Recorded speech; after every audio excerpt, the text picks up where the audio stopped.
Hello, hello. Oh, Good morning. it's working. Oh, there we go. Everyone's able to unmute themselves now, I think. Good What's up, Scott? morning, good morning. Morning. Morning. Morning. Jennifer Case. Good morning. Good morning, Tanya. What's up, Tanya Adams? Hi. You didn't figure your camera out? I have not. You don't have to. Hi, Scott.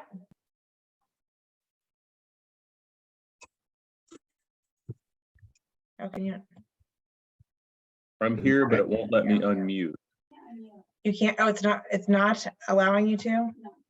Okay, I had to reclaim the host, so I have to be able to. I need to go in here and change the settings to where I can. There we go. Does that work? Okay, I'll work on that here for a second. Kevin, you can go ahead. Oh, I was just gonna wait a couple minutes to see if anybody else jumps on. We can just. Oh, there's your camera. What's up? There we are. How are you doing? I'm good. How are you? How's full-time real estate treating you so far? Is it being nice to you? It's been slow. It's okay though. I'm enjoying a break. A little. So how long have you been? How long since you left NASB now? It was March 7th. March 7th. Yeah, But not not quite a a month. month yet. Yeah, We're going into the spring market. we are. We are. We'll see what happens. Is Sarah Hostetler joining? What?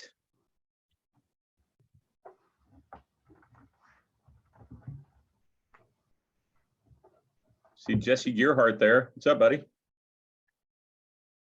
Wearing the leader one garb. I love it. George, what's up? You look like you're in Vegas. Where are you there? That's the outdoor pool at Hearst Castle in San Simeon, California. That pool is like super old, and it's a virtual background today, unfortunately. Yeah. Sarah, I see you joined. That's awesome. How are you doing, Sarah Hostetler?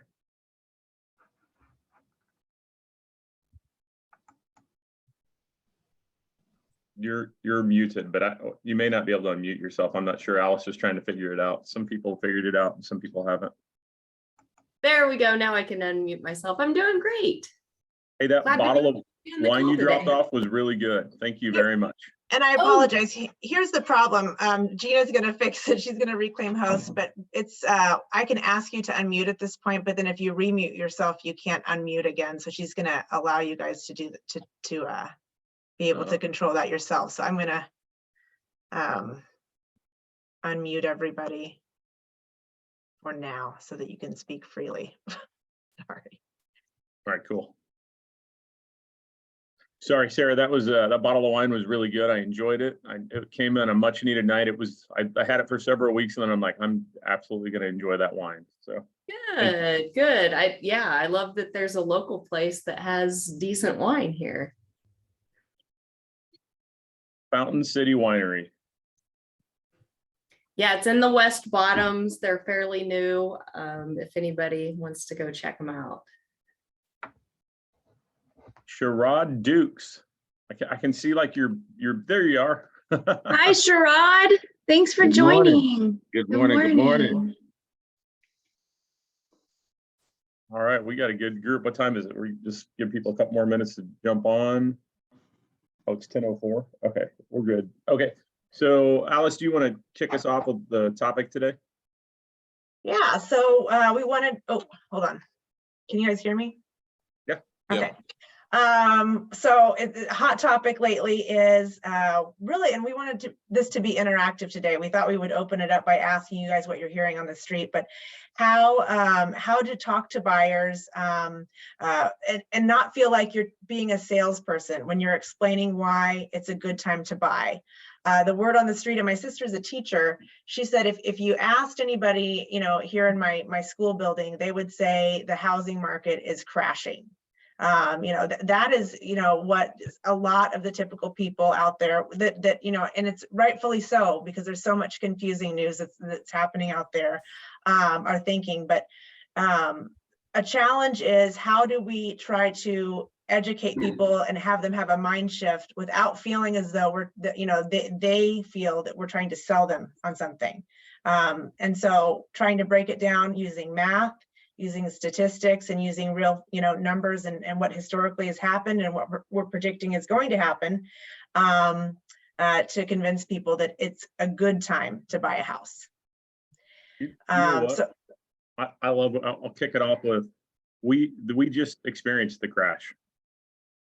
It's this market right here. This is their crash, right? I mean, if you think about it, we're having flat appreciation year over year, and we'll have very little appreciation this year, but this is the bottom of it. Like, it's only going to go up because there's not enough inventory and there's more demand than there is supply, which is going to be upward pressures. This sucks right now because rates went up. People left the market. It took off some of that pressure, right? So if there is a crash, we're in it right now and we're coming out of it. That would be my mindset, but how do you explain that to a potential client, or how do you convince somebody that's, digging their heels in that this is a horrible time to buy without, like Alice says, seeming like you're trying to sell them on something? You're just trying to present just numbers and facts and where we're at. So I'm gonna pick on somebody. Can I do that? By free reign, can I pick on Scott? You're muted though. I'm There we go. asking him to unmute for now. Yep. Sorry, I had noise in the background. So actually, I just had this is why I joined today. I just had this conversation more on the list side. So I had a seller out in Colorado, because I go back and forth. And she decided the market was not doing well. So why should she sell her home or sell her condo? She's in a neighborhood that right now, I think there's one other listing for a townhouse at 1.3 million. So there's nothing. It's a walkable neighborhood. And I broke it down to her. I'm like, it's not a bad market if you're trying to sell, because no one has anything to buy. So people are out there buying, and at least in, not as much out here, but I see more in Colorado. We're still overbidding. We lost out with 52,000 over on a list price. And I try to explain to them, if we can find reasonable homes and we can find, not giving away our rights, it's still a good time. The interest rates are higher, but your monthly payment may not be higher than when you paid 75,000 more at 3.5. So just doing the numbers and showing them and explaining to them, if we stop doing what the economy needs, it's going to get worse. And so I try to position myself that way and just give them simple facts and simple examples, and it seems to keep the ship going where we need it to go. I have a question about, so then what was that seller planning to do once the condo was sold? So she lives in St. Louis, so she doesn't need to sell. She would stay there when she went to see her daughter. I think what it came down to is the daughter convinced her not to sell.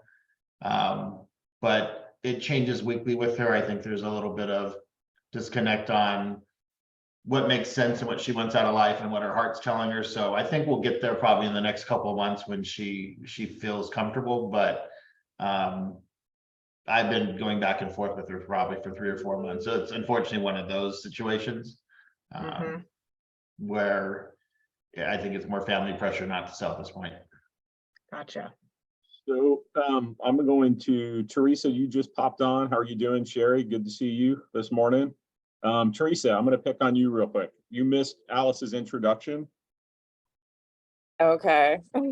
but a lot of people who think their chili's great, think they can do whatever they want to do. So whatever.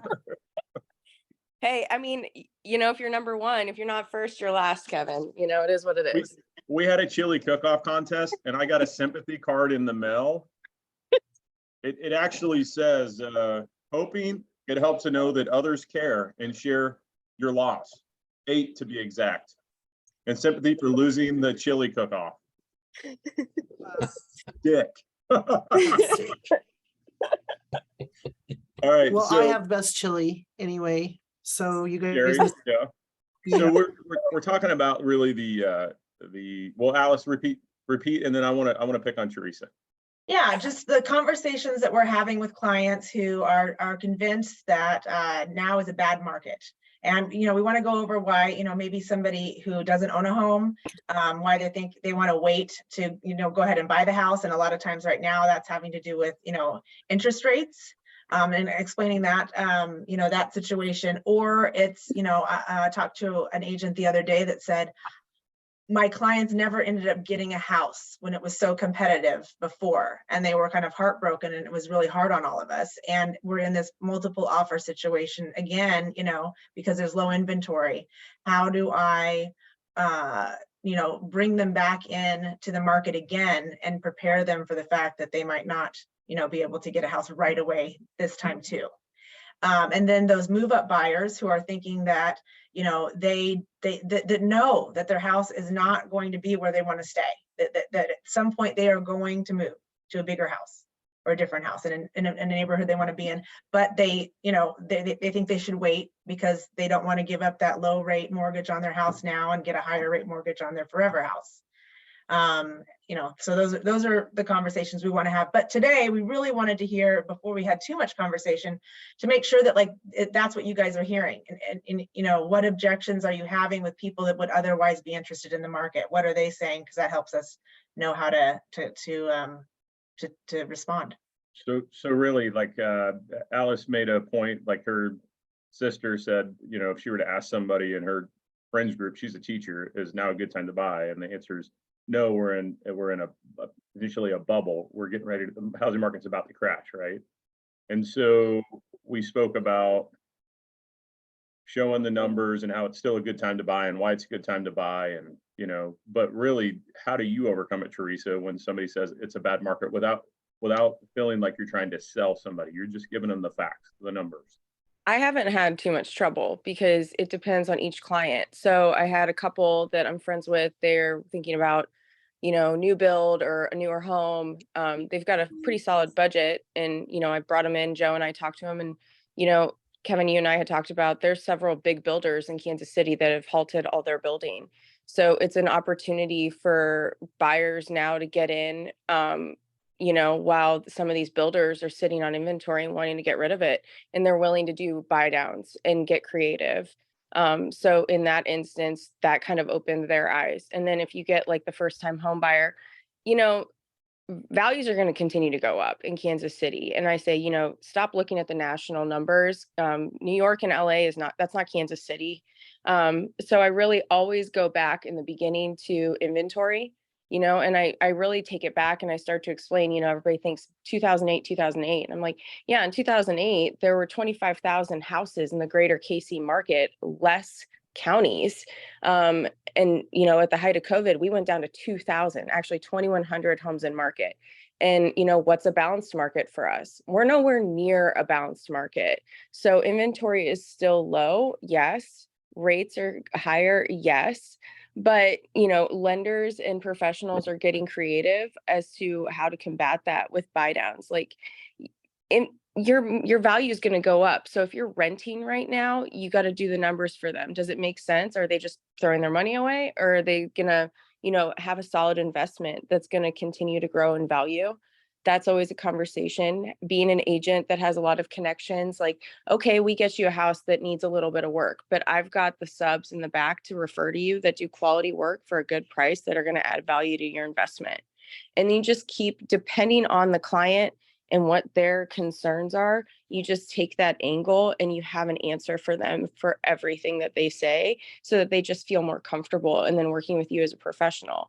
And then I also appreciate stuff that Alice has done in the multiple. I mean, I've told everybody this. Alice has easily gotten me 2 to 3 deals when things got really bad, just because her quick response and support when we've submitted offers that has set us above another competing offer. So it kind of is a team effort, and just making sure that you know the concerns of your client and how to kind of angle it so that they understand that it's really not a bad time. There's ways to get creative to combat the market. I mean, like, I'm sorry, what his name said, you know, we all have to keep doing what we do, or it's just going to get worse. So along the same lines of talking about a bad market, when the right time is buy, is Tanya has a really good story, I think, and I'm putting her on the spot now because her son has really put off buying a home for a couple of years, and she keeps pushing him to buy a home, and has had that conversation with him multiple times. Share that with us, because and again, we're doing this. We learn from each other how to be better real estate professionals, right? And so today's really about having this conversation, experiencing or sharing your pain points and how you got around it to help us collectively as a whole to go out and help our market and our economy and have these conversations, right? So I'm going to put you on the spot, Tanya. Well, my son has moved back to Kansas City, it'll be a year ago in July. And I have been trying to convince him that he should buy, and instead of throwing his money away in a $1,300 rent payment. But he is not convinced. He looks back and sees that, when we were at 2%, 3%, and he's like, Mom, I'm not spending the 7%. But I've been trying to convince him that pretty much that is our norm. I think that's going to be our norm. And I look back, and when I was younger and I was paying, I try to tell him I was paying, 9% and 8%, and I still came ahead of the game later. And why do you still want to pay somebody's rent for them, make them wealthy when you could be getting wealthy yourself in a piece of property? I'm still not getting anywhere with him. He's still stuck on the 7%, the payment. And I'm still working on him, Kevin. That's all right. But the mindset's important because he's a younger guy. He's in his 20s, late 20s. He's 30. He's 30 now. Okay. Yeah, he's 30. 30 years old, and that's kind of he's a typical 30-year-old. I mean, right? He's got a great job. He's a hard worker. He has good income, and he's thinking, why am I going to waste my money at 7%? And he doesn't necessarily see. And now his mom, does he see his mom as a salesperson? No, she trusts her. But that's the same pain point we have with clients that aren't family, friends, loved ones, right? In their mind, that's what we have to overcome. So that's why I asked for you to share that, because it's a very real story among the people out there looking to buy. I just put something in the chat, so maybe something to try, Tanya, because my brother, who has a 6-figure job and he moves here to there, he's 42 and he sold a house, and it was kind of during that 2011, 12. It was a little bit of a strange market then, and I think he broke even on it, and it was kind of a disaster. He hasn't owned a house since then, and I'm just like, oh my gosh, he lived in Colorado. He was there for 5 years. He could have made hundreds of thousands of dollars, and he still just is not doing it. So it is a struggle. But for every 1% rates go down, 5 million more renters qualify to buy a home in their market. So, you are just going to be competing, and we're currently at a nationwide housing shortage of 6.5 million homes, So, when you look at it that way, you think, this is what I was going to prepare some math on this today. Kevin, maybe you can speak to this, but I think that the general public doesn't understand that 2.5%, 3% rates, really anything under 3, it was artificially created. It was artificially low. Like, we will never, without government intervention, get down to the 2s on mortgages again. It just, based on what the coupons are, right, Kevin, that just isn't an environment that will ever naturally occur. No, that is absolutely the case. You're right. Jennifer made a good point. Jennifer, do you want to speak to what you just put in the chat log? I can. I have a client that I've been working with for a year now, almost a year, and he finally, which is ironic, last year he wanted to save up some more money for a down payment, and then come fall he was worried that the interest rates were too high, and we finally sat down and had a real good conversation. And I kind of reminded him that as long as he continued to pay rent, not only is he paying somebody else's mortgage for them, but essentially he's paying 100% interest rate. And it was like a light bulb moment for him. He was kind of blown away. He's like, wait a minute, you're right. And then we kind of went into further, when I bought my first home 15, 16 years ago, interest rates were 6%. And I kind of, made the same comments that were just made, that 2 and 3% interest rates were never realistic. They should have honestly never happened. And we're just now getting back to where we really, in theory, should have been all along. So, So yeah, I'm now we're out at- looking for homes, and he gets it now. I'm looking at to your point, I'm looking at a spreadsheet of homes I've bought over the years, and one of them, I bought 4 fourplexes, and each unit rented out for $500 when I bought it, and they're now renting out for $900 a month. So the payment is almost doubled. Their rent payment is almost doubled over the last, call it 10 years. That's crazy. Like, there is no security in renting. There just isn't. And then so when we're talking to people who are renting, that rent's going to go up 3 to 4% per year on average, just like appreciation. That move up buyer who says, hey, I don't want to sell the home at because I've got 3.5%, I've got 4%. And maybe they're in a $300,000 home that's not their forever home, or a $250,000 home, or 200, whatever it is, but their forever home. Let's say they're in a $200,000 home just for fun, and their forever home's $500,000. They don't want to get rid of that 3.5%, 4% interest rate. The rates will start coming back down. They're forecasting that they're going to be in low 6s, mid 5s by the end of the year, right? So let's say, let's just say that the rate's 6% and they're at 4%. The difference is 2% on some loan amount, right? Let's call the loan amount 200,000. They sell, or 150, and they sell their home, and they go and buy a $500,000 home. The appreciation on 200,000 versus 500,000 is substantial. I mean, the difference, if you just use 5% for easy math, it's 10,000 versus 15,000. So I think another point is that, hey, when you purchase your home, you're going to get appreciation at about a fixed rate, no matter what house you're in. It's just that as the value of the home is higher, the return is higher. Same rate of return, but you're moving from a $200,000 home to your forever home. So don't miss out on the fact that, yeah, your payment may be a little bit higher, but you're building wealth at a more rapid pace. And again, as we all know, you can always refinance later, right? So don't wait to jump in the market when you think the time is right. I love, Alice sent me a Chinese proverb. The best day to plant a tree was 10 years ago. The second best day is today. Did I say it right? Something like that? Yes. Basically saying, we all wish we'd, how many of us wish we would have bought, as many homes as we could have possibly found a way to buy 10 years ago? How much would we have made off of that? But, just because you didn't make it over the last 10 years doesn't mean you shouldn't start now.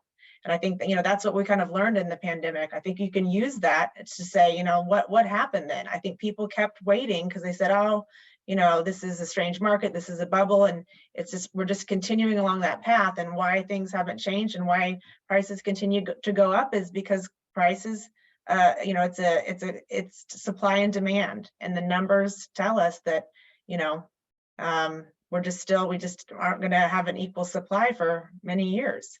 So Sarah, you're pretty dynamic. You've got real estate, you've got insurance, you're out moving and shaking. Do you have any advice when you come up against a client, a friend that says, hey, this is just a bad market? No, I point out that there's still a lot of competition out there right now too. It seems like there's still, if the house is turnkey and ready to go, you're still going over ask. And I say, I kind of set the perspective too, that these are, we had such a long period of great rates, but now is still a great time to buy. And then I just show them like my personal examples of the equity in my house and other friends. And, now, this friend's lived in their house 7 years and they're able to buy this $500,000 house because they have the equity to then put put down on the next one. So really just showing examples like that, I think, that can then help you like later on too. So two things. I think of one thing. When I bought my first house, I was 20 years old maybe, and my mom had passed away, and she left me an inheritance of like $4,000. Right, it was life insurance divided by 3, like $12,000 policy. I got $4,000. What did I do? I bought a home with it. And I remember I'm standing out front and I'm walking on the curb and I'm cussing at myself, but I'm not using cuss words, but I'm cussing at myself. Right? You're an idiot. Why did you buy this? Price is so high. Why this is that, it's not worth it, right? And I'm walking up and down the street, looking at my house, shaking my head, cussing internally at myself for buying this house. And then 3 years later, I sold it for $30,000-$40,000 more than I paid for it, right? It was a good move, right? Also, Sherry, who's a brand new realtor, didn't come from really the same background. So if, for example, if I'm a car salesman and I'm selling cars at $40,000 a year, and somebody comes in and says, hey, the prices are now 60. I've been selling cars for 20 years. Like, how am I going to sell a $60,000 car? It's worth 40, right? But a new car salesman comes in like Sherry and says, I don't know any different. I'm going to sell them for $60,000. And all of a sudden that person sells 10 of them. It wasn't the sales price that made the difference. So sometimes we get tripped up on our own experience and thinking for the client and coming up with these objections and trying to help do the overcome, when really we just have to be there to show them what their payment is, what the house is, whatever. Anyway, Sherry, you're coming kind of right at the tail end of a crazy market, and you're stepping in it and you're killing it. What you want to talk a little bit about your mentality of, the bad market?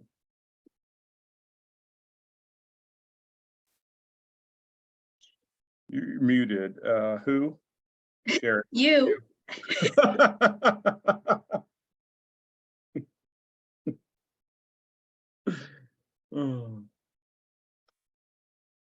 You're unmuted now, but we can't hear you.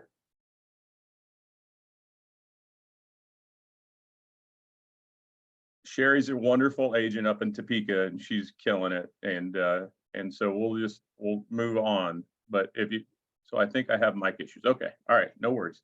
All right. Is there anybody else that would like to chime in, jump in, stories to help one another? Anybody I missed?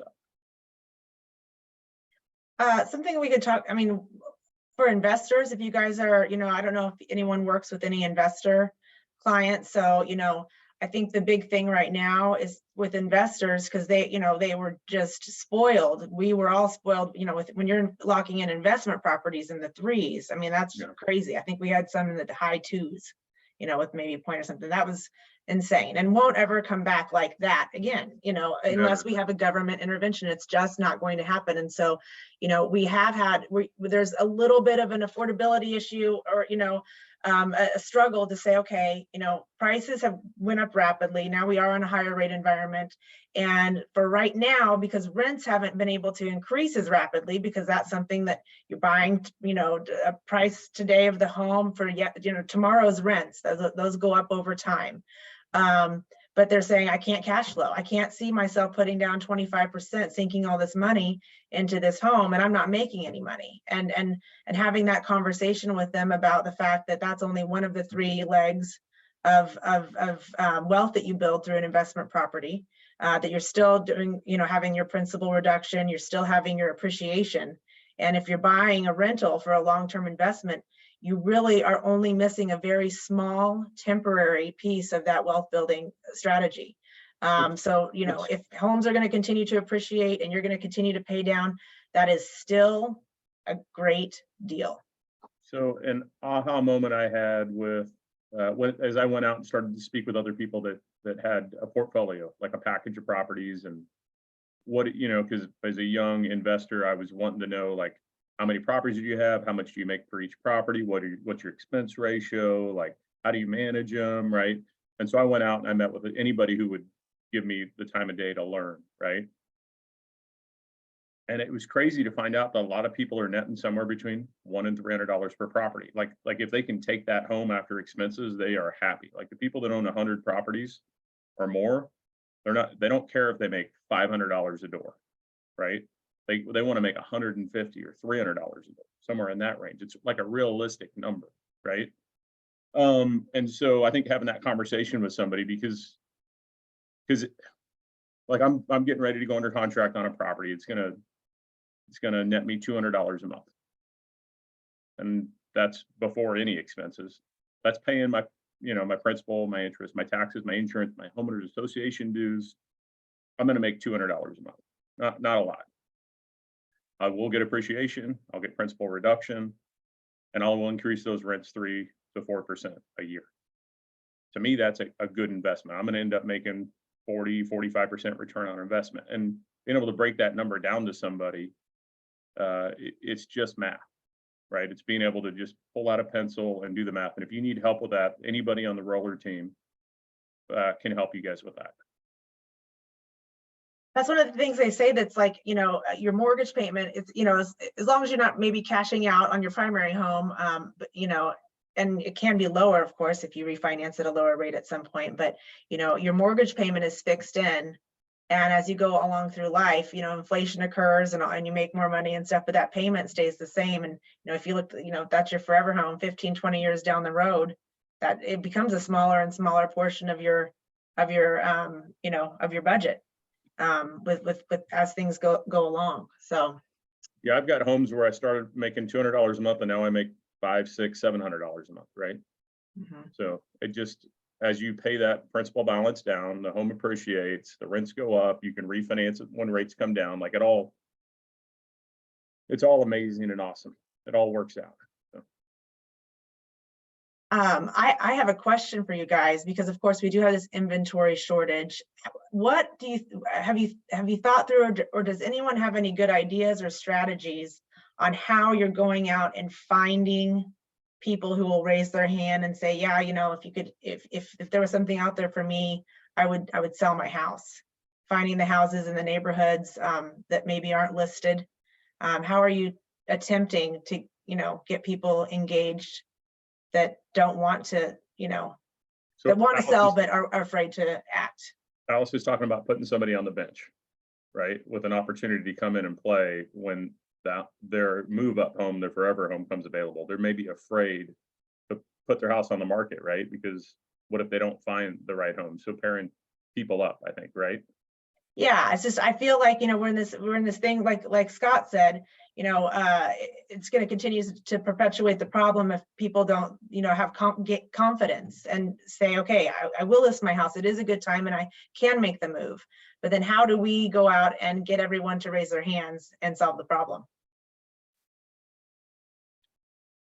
I think you answered it by creating a pool of people. Like as all of you guys go out there, Joanna, Sherrod, Tanya, Jennifer, Sherry, Sarah, Scott, all of us, as we go out there and we work, it's putting people in a maybe a pool of potential buyers that would move if something came up, right? Yeah, so Sherry's saying next door. I mean, so like, talking on next door, like, hey, does anyone, if they found their perfect home, would they want to sell? I think that's like, the data that you can collect along that lines now is just a pipeline.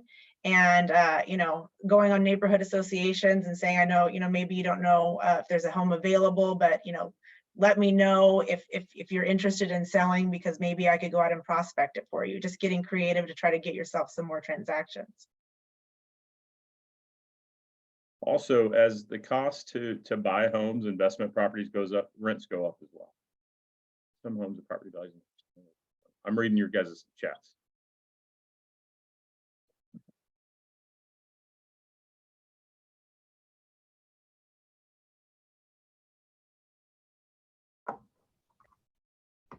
This was kind of a complicated one. I had an example I put out there. I feel like, I don't know if it makes sense or not, but a way to explain to people that I feel like, this is for the move up buyer, that, over the last few years, they've got so much equity that they built up in their house, and they Oh, got yeah. that because of this very, very low rate environment. And so that's a byproduct of those low rates. So they've got this equity, and they're like, well, I have all this equity after this really low rate. I can't imagine, selling my house, but I have all this money now to go buy my forever home. It's like, okay, well, you wouldn't have had the money if the rates wouldn't have been so low. So, you got this 20-30% extra, nugget of money because of what happened. Well, in order for that to happen, we are in a higher rate environment. Do you want to walk it back and not have had that 20 or 30% in equity? And if just we'd been plugging along at 5%, well, you'd have so much less money to put down on this other house.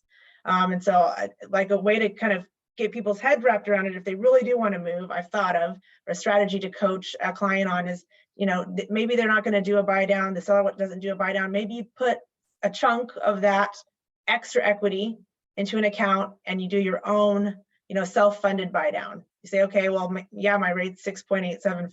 I want to pay like it's 4.875 until maybe it is. And you put enough money so that you can subsidize your own mortgage payment with that windfall gain that you got on the appreciation, and you subsidize your mortgage payment for a few years and watch for rates to go down. Just a way to, I guess, justify it to yourself, knowing that extra money wouldn't be there had it not been for those low rates. All right, so I'm gonna share one last thing while I pull it up. Do you guys want to see? Is there anybody else that wants to share or speak into the group here today? Hey, this is George up in Minnesota with the Roller Mortgage team, and I just thought I'd share some real-time experiences and conversations and things that are happening that speak to the demand up in a market like Minneapolis, because Kansas City has a lot in similar, or in comparison with certain areas of Minneapolis metro area. And Bloomington is one of them. Bloomington's a suburb of over 100,000 people. And any given day, the market in Bloomington is, you can go up on a weekend and hit 10, 12 open houses in East Bloomington and 10, 12 open houses in West Bloomington. So, 20, 25, 30 open houses every single weekend. Saturday, Sunday, sometimes, they hold them both days, stuff like this. And that's something that's been true for years. And even as recently as November, I would stop into a place in Bloomington and find just people to talk to, open houses to check out, to just kind of see what, have they been renovated? What's the price compared to what the market seems to be doing? This past weekend, there were 0 open houses in all of Bloomington. 0.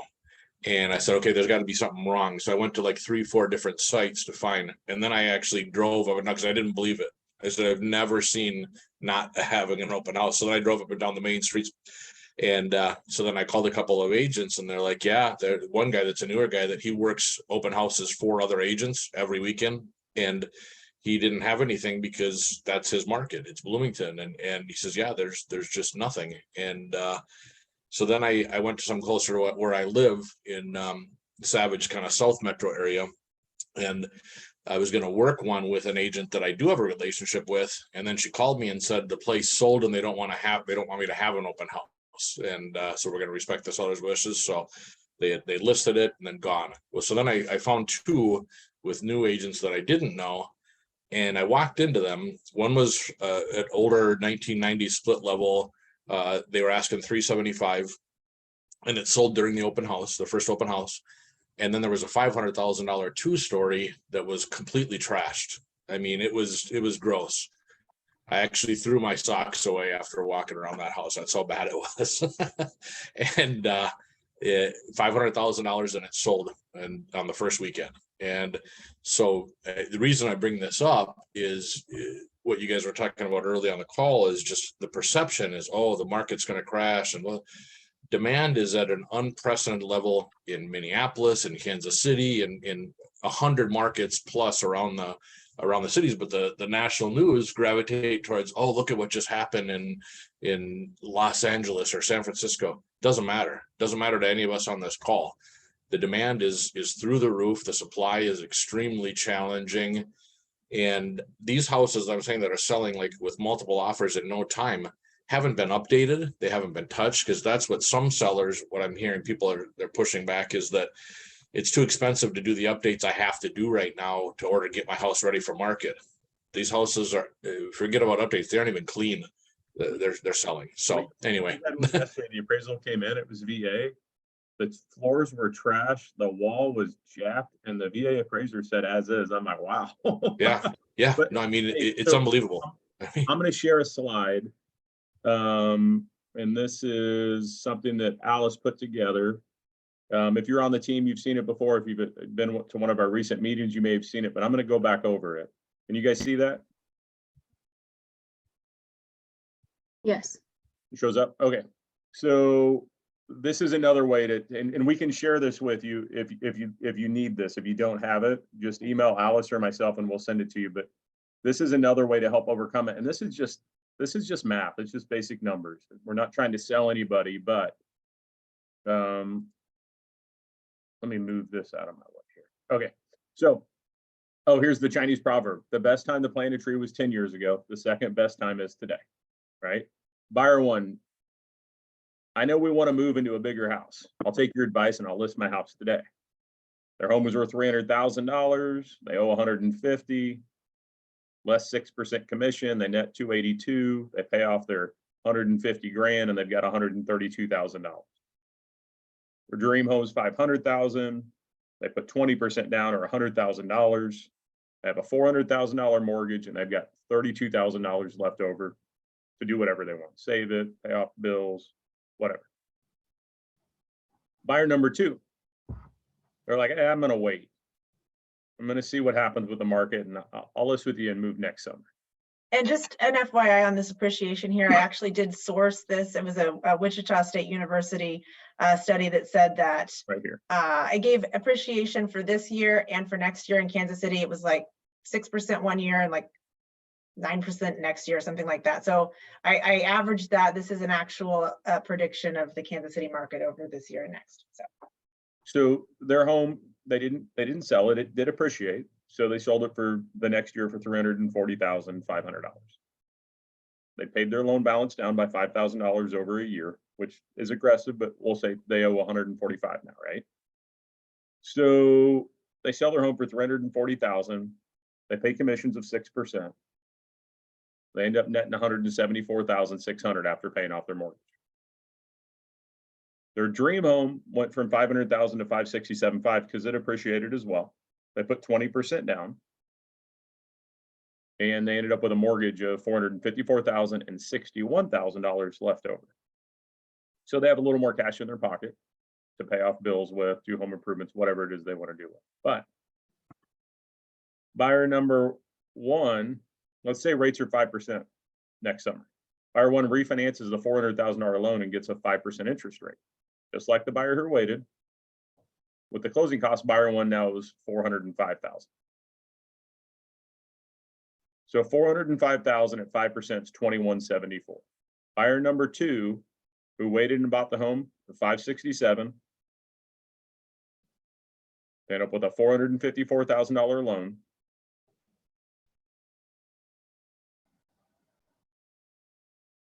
They have $113,000 in net worth, $61,000 in their pocket. They've got $174,000 net worth.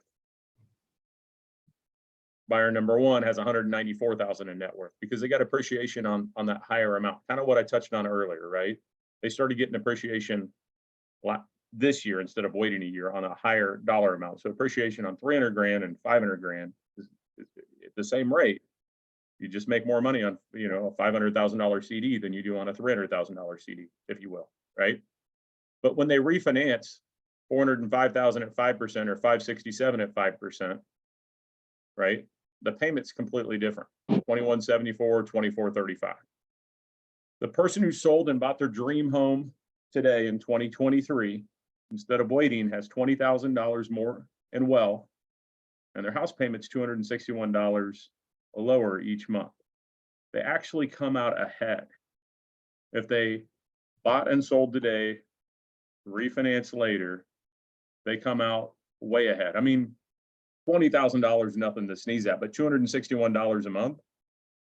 261 times Over the life of the loan, that's $93,000. yeah, it's $93,000. It's a lot of money. They can take that difference and pay that home off in probably close to 17 years looking at this, and really save a lot of money, right? So I'm going to stop sharing. If you guys would like those slides, or just email Alice or myself or somebody on the team, we'll send it to you. But that's another way to help overcome, like, just with simple math. Like, we're not trying to sell you, but the reality of it is, it is better to sell and buy now, even with higher rates. So, anybody else want to add anything? Jesse, you mentioned something about the Chase program. Everybody's worried about interest rates right now, and there's products out there to get discounted rates. We actually have a customer using one, and he's locked in at 5.875.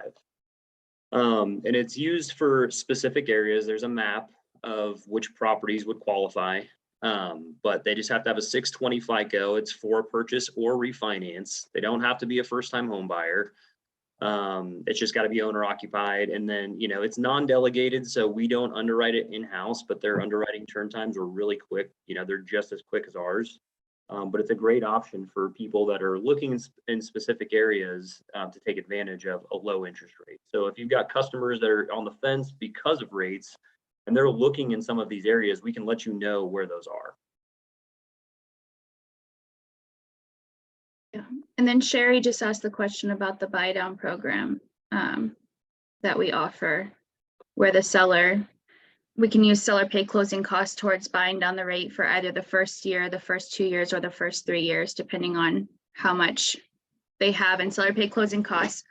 And yes, Sherry, we do still offer that. That is still a program that we offer to help with the interest rates, which basically just helps them right now so that, you know, the goal is to then refinance into a lower rate that they have fixed for the life of the loan.